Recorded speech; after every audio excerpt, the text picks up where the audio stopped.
आज हम सीखेंगे एक सपाट पृष्ठ पर ठोसों को खींचना।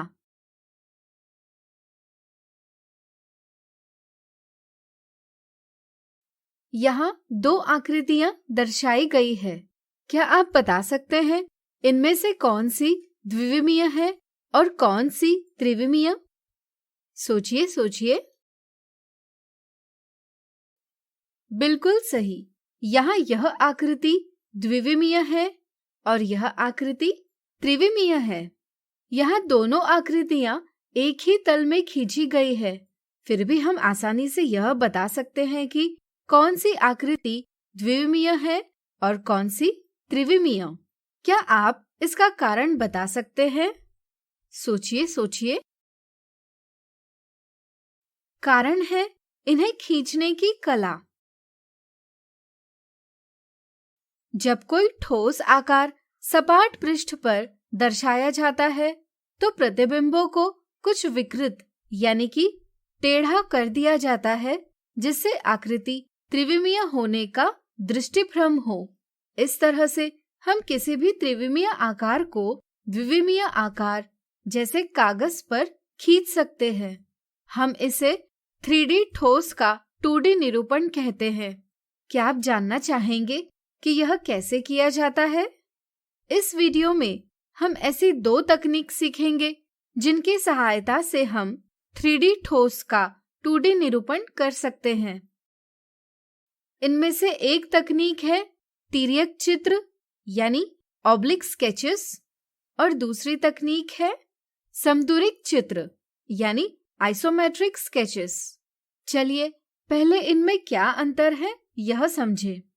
यहाँ 4 सेंटीमीटर किनारे वाले घन को तिर्यक चित्र और समदूरिक चित्र इन दोनों तकनीकों से खींचा गया है, लेकिन दोनों में कुछ अंतर है।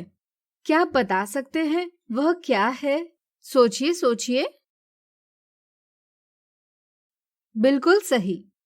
तिर्यक चित्र की तकनीक से खींचे गए त्रिविमीय आकार में लंबाइयां समानुपात में नहीं होती, लेकिन फिर भी हमें ठोस की महत्वपूर्ण जानकारी पता चलती है। जैसे यहाँ तीनों किनारे बराबर प्रतीत होते हैं, लेकिन वास्तविक रूप से उनकी लंबाइयां समानुपाती नहीं है।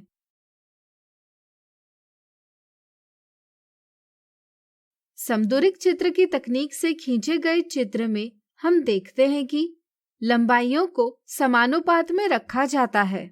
जैसे यहाँ तीनों किनारों की लंबाइयां समानुपाती है। एक समदूरिक चित्र बिंदुकित कागज पर खींचा जाता है। चलिए अब इन्हें खींचने की विधि सीखें। मान लीजिए हमें किनारे की लंबाई 4 इकाई लेकर घन का तिर्यक चित्र खींचना है। इसके लिए हम एक वर्गांकित कागज का प्रयोग करेंगे। चरण 1।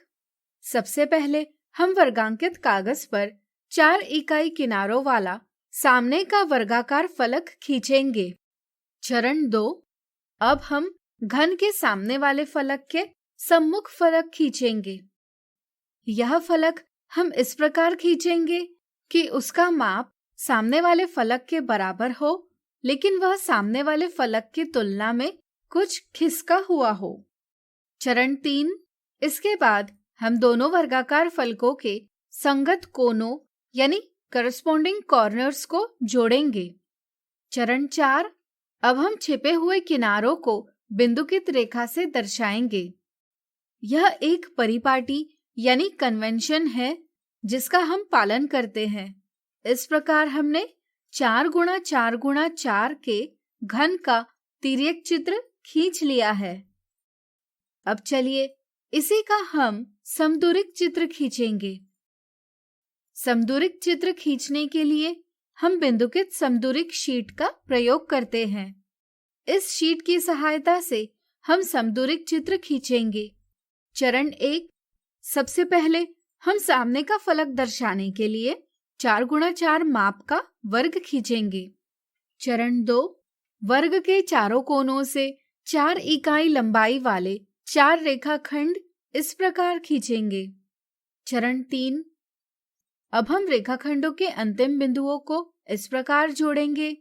कि हमें आकृति के सामने के भाग से हूबहू मिलता पीछे का भाग मिले। चरण 4, अब हम छिपे हुए किनारों को बिंदुकित रेखा से दर्शाएंगे। इस प्रकार हमने घन का समदूरिक चित्र खींच लिया है। हम इसे अगले वीडियो में और अच्छे से जानेंगे। आज हमने सीखा एक सपाट पृष्ठ पर ठोसों को खींचना।